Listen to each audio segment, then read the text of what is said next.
صارت عنده حالة نوع من الإسهال والسخونة الحرارة القوية والمراجعة. أسعفناه على مشفى ابن سينا في إدلب للأطفال، وحاليا يعني أثناء ما حولناه على مشفى ابن سينا تم تقريبا بعد التحاليل وتصوير شيء أكثر من 20 يوم 25 يوم.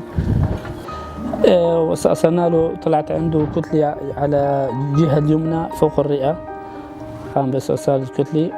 وبعد ما قام باستئصال الكتلة قام زاد الولد لحرارة ولسخونة وكثير شغلات هيك أدى يعني للأسوأ مو للأحسن.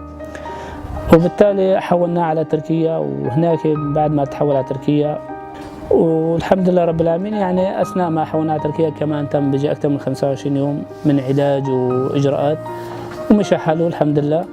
يعني مشى حاله، بس بعد ما خرجنا واجى لهون على المحرر كل فترة هيك بترجع، بعد كل شهر أكثر من شهر بترجع نفس الحالة من السخونة من التهاب. نحن بنخاف إنه يعني هالشيء هذا إنه إسا في أثر من الكتلة اللي استأصلوها.